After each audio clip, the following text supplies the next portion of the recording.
Halo mkuu. Halo. Sasa hivi mkuu. Nzuri. Unazungumza na Carlos Ngonyani kutoka Wasafi TV.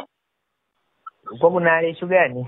Issue ya yule kijana wa UDOM anaitwa Flavian Musiba ambaye amefariki na inadaiwa kwamba aliuawa na mwenzake kwa kupigwa na kitu chenye ncha kali kichwani. Imefika mezani kwako mkuu hii ripoti? Imefika. Naam, pengine mkuu tungetaka tufahamu ili tuone jeshi la polisi limefikia wapi, maana mpaka jana taarifa zilikuwa kidogo zimekuwa mbili tofauti. Mwingine anasema kwamba alianguka, mwingine anasema kwamba huyo mtu alipigwa na mwenzake kwa kitu kizito, kitu chenye ncha kali kichwani. Ndio hiyo tu. Lakini ndio. Kwa hiyo mkuu tunaweza kupata ripoti hiyo? Ni ugomvi ambao kwa na kitu kizito kichwani. Taarifa tulionayo. Ndio. Tulionayo. Ndio mkuu. Taarifa tulionayo kwamba huyu ni ugomvi ulitokea na huyu mtu alimpiga na kitu kizito kichwani. Pekee sasa huyu marehemu kufa. Na ugomvi walikuwa wanagombania nini mkuu wa vijana? Taarifa za hao walikuwa wanaonekana marehemu alikuwa na tuhumiwa kwamba na tabia za wizi. Ndio taarifa ambazo tulikuwa nazo. Sawa. Kwa ugomvi kutokea. Na hili tukio lilitokea majira saa ngapi na siku gani mkuu?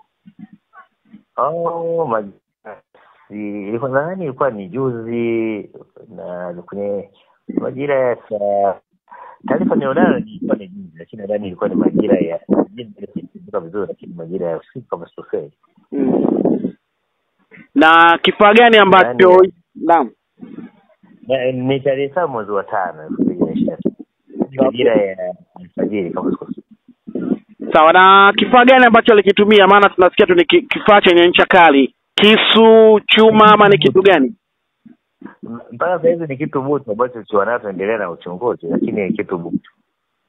Na huyo kijana ambaye ametekeleza hilo tukio, yeye sasa hivi ameshakamatwa na jeshi la polisi ama bado yuko mtaani anaendelea kuzagazaga? Hapa tumeshamkamata hivyo tunamisha uchunguzi kwa hatua nyingine za kisheria. Na kutokana na tukio kama hili, maana nimejaribu kufuatilia comments za watu kwenye taarifa ambayo mimi nimeitoa, inaonekana kwamba chuo cha UDOM kumekuwa na matukio mengi ya unyanyasaji wa namna hiyo. Pengine kama jeshi la polisi mkoa wa Dodoma, ni hatua gani ambazo mnakwenda kuzifanya kwenye chuo hiki cha UDOM? Maana wazazi sasa wameshaanza kuwa na hofu.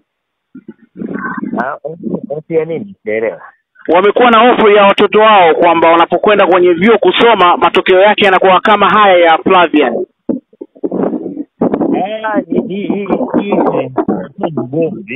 Sijua sasa chuo kinahusiana na nini, lakini kikubwa ni chanzo ni ugomvi ambao umetokea. Sasa sijajua ni hofu ya nini ambayo uko nayo. Kikubwa ni ugomvi ambao unatokea. Kwa hiyo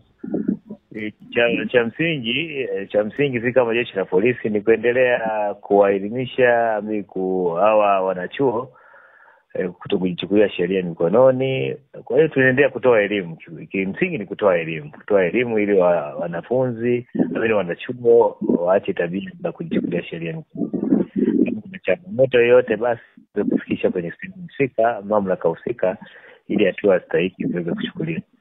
Changamoto ilikuwa ni ugomvi, tatizo ni ugomvi. Kwa hiyo swala kubwa mkakati ni elimu. Elimu ndio cha msingi kwa kuzidisha mtoto. Watu wanaofanya matukio kama haya tunachukua hatua stahiki kama tulivyochukua kwa mtuhumiwa. Na pale kuna chuo, amini kuna kituo cha polisi. Kituo kidogo cha polisi kipo pale, na kuna kingine bado kinaendelea kwenye hatua za mwisho kukamilishwa, kituo kikubwa. Lakini cha sasa hivi kipo kituo cha polisi. Matukio kama hayo yanaripoti matukio kituo cha polisi.